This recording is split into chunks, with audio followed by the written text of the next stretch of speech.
Assalamualaikum warahmatullahi wabarakatuh. Let me introduce myself. My name is Amelia Putri with name 22, 12, 19, 91, and 15.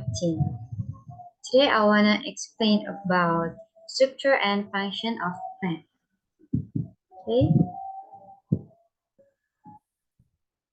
Okay, first I'd like to tell us about the root structure. The root is the part of the plant which grows into the soil and is generally in the soil. I show you the roots. Okay. In this picture, the root is absorb water and minerals. And I like to tell you. First is root neck or root base or column. Next is root tip or apex radix, the youngest part of the root. The next is stem root or corpus, root branches or radix lateralis. And then the five is root fibers or radical fibres. The six is root hairs or root hairs, pilus radicalis. I'll show you the picture. And the last is root cap or calyptra. The next is the inner root structure is the epidermis, the outermost layer, cortex, the large area beneath the epidermis. The third is endodermis, only one cell layer thick and has a watertight or band called a Casparian band that runs around the sides of the cell wall. And the fourth is central cylinder or stele. Next in this section is located in the deepest part of the root anatomical structure. Okay, let's move on to the root function.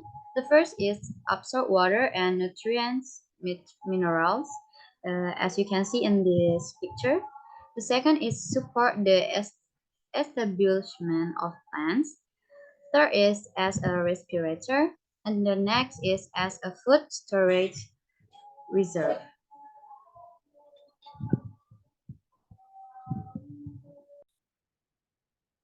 Okay, I forgot to add the internal root structure.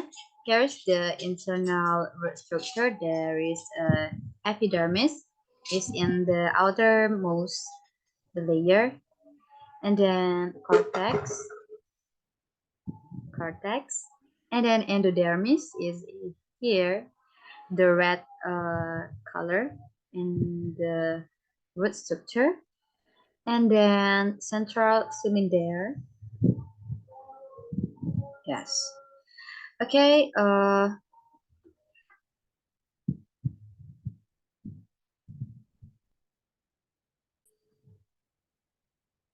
Okay, the next is stem atau batang. The function is in this picture is support the plant, but I like to tell you about the structure. First, I like to introduce what is stem. Stem is the part of the plant that generally grows above the ground.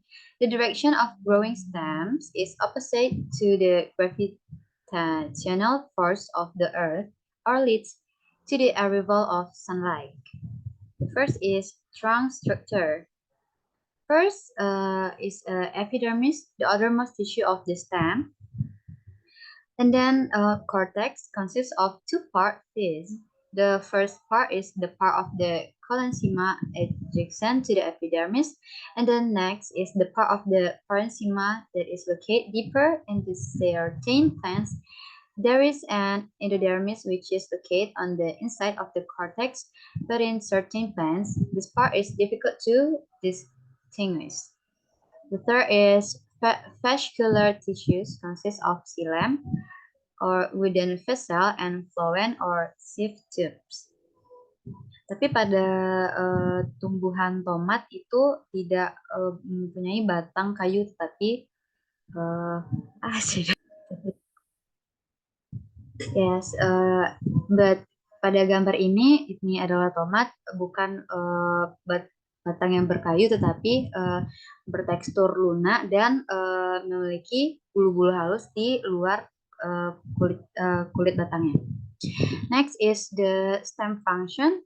First is stems that are green because they contain chlorophyll function to carry out the process of photosynthesis, like leaf do, for example, in cactus plants. But I don't have the cactus plants. So next is the stems serve as a place to store food reserves, for example, in the stems of potato plants that are in the ground. The next is stem also function in the transport system and to stabilize the plant. Next is leaf atau daun. Okay, I'll show you the leaf cross section in this picture. But I'd like to tell you about leaf structure first. First is the outer leaf structure, is the petiole, and then next to upi leaf or leaf sets, and then leaf blade lamina. Next is internal structure. First is epidermis, and then mesophyll tissue, vascular bundles, cuticles, and stomata. And then let's move on to the leaf function. The first is store food reserve.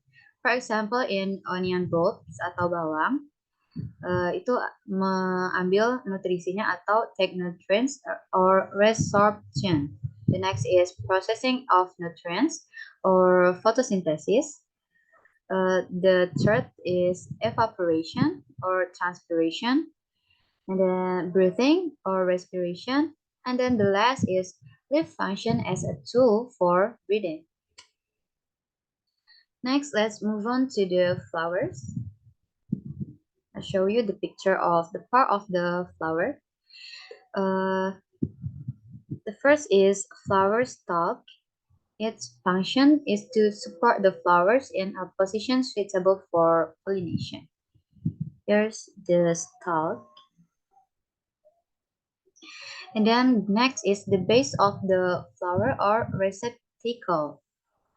The part where the mactoba and other floral components are attached, just that they remain in position even when exposed to wind, walaupun kondisinya berangin. The next is calyx or flower petals. You can see the calyx in here. Their function is to protect the weak and fragile part of the flower on the inside. Next is corolla or flower crown. Here's the flower crown, which indirectly plays a role in pollination because of the beautiful colors or produce a fragrant aroma that attracts the attention of pollination animals. Jadi ini untuk menarik perhatian serangga-serangga. Next is stamens and pistils. Stamen produce male sex cells called pollen grains. Pistil produce egg cells. Jadi ini adalah benang sari dan putih. Selanjutnya itu adalah ovum. Serve to protect the egg, become a meeting place between egg cells to be fertilized. The seed will be located inside the brood.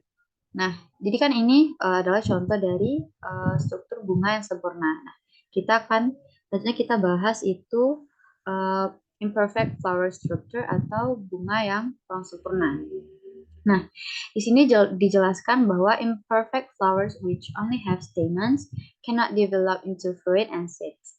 Jadi, dia hanya bisa berbentuk sebuah batang dan tidak memproduksi buah atau daun. Nah, di sini juga dijelaskan the pistil is the female reproductive organ atau sama juga seperti bunga yang sempurna, which is usually located in the innermost whorl of the flower and is surrounded by the stamens. Okay, this all I can say. Sorry for all mistake.